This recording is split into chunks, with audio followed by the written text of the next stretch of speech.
The History of Medieval England full documentary script intro 0 hours to minutes and 0 seconds. Soft orchestral music plays over misty hills and ancient castles. Narrator, greater than England, a land of green hills, ancient legends, and timeless castles. But to understand the England we know today, we must travel back through the fog of centuries, to the age of kings and knights, faith and war, glory and despair. This is the story of medieval England, 1,000 years of struggle, transformation, and hope. The birth of England 5th centuries, 2 hours 10 minutes and 0 seconds when the Roman legions withdrew from Britain.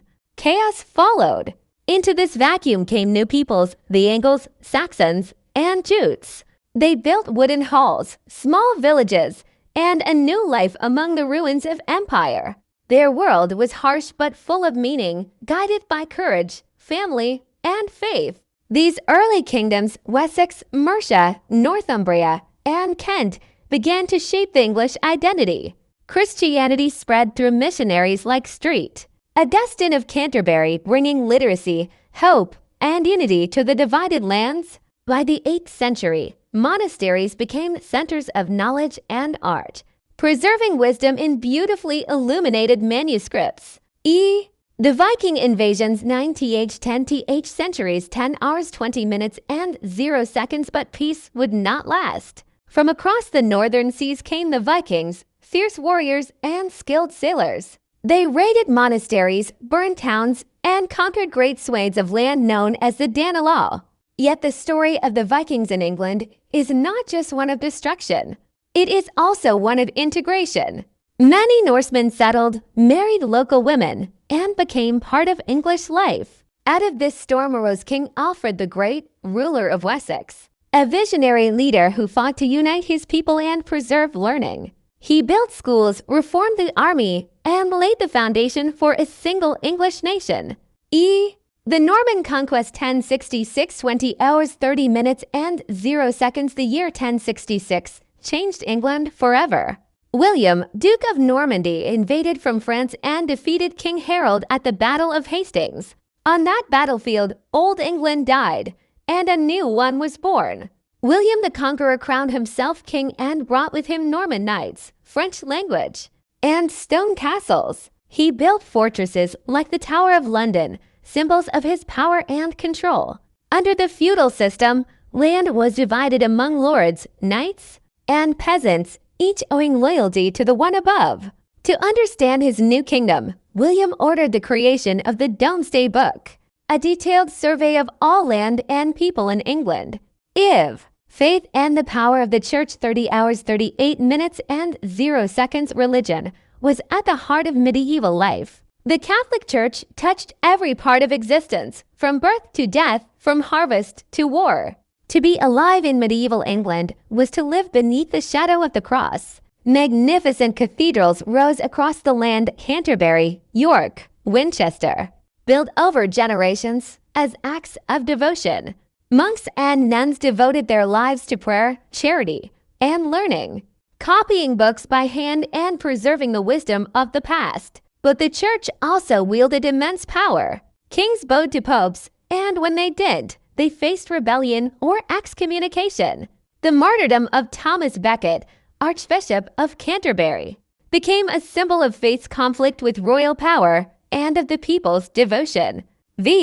King's laws and rebellion 38 to 48 minutes and 0 seconds. By the 13th century, England was changing.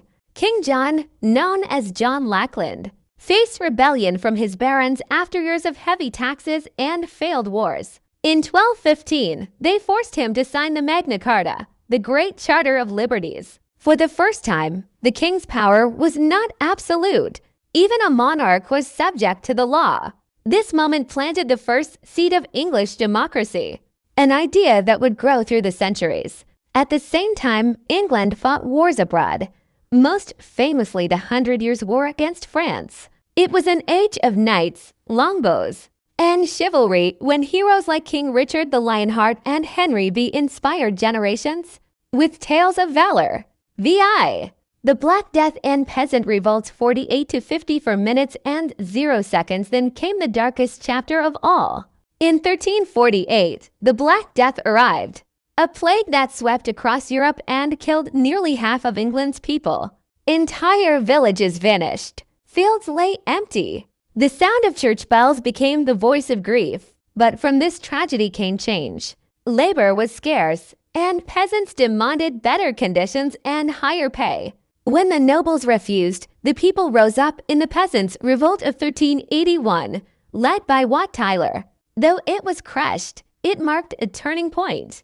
The first real cry for freedom from the common people. The Wars of the Roses won for 551-485-54 hours 59 minutes and 0 seconds. The final act of medieval England was written in blood. For 30 years, two royal houses Lancaster and York fought for the throne in what became known as the Wars of the Roses. It was brother against brother, lord against lord, a nation torn apart by ambition and revenge. In 1485, the war ended at the Battle of Bosworth Field. Henry Tudor defeated King Richard and became Henry V, the first ruler of the Tudor dynasty. With him began a new era, the Renaissance, and the dawn of modern England. Epilogue: greater than the castles may have crumbled, but their stones still whisper the stories of the past. The monk's chants, the knight's vows, the dreams of kings, all live on in the spirit of England. The Middle Ages were not just an age of darkness, but an age of endurance, when faith, courage, and the human heart forged a nation that would change the world forever. Music rises, camera pans over misty castles, quiet cathedrals, and the English countryside. This has been the history of medieval England, a story of 1,000 years and the timeless soul of a kingdom.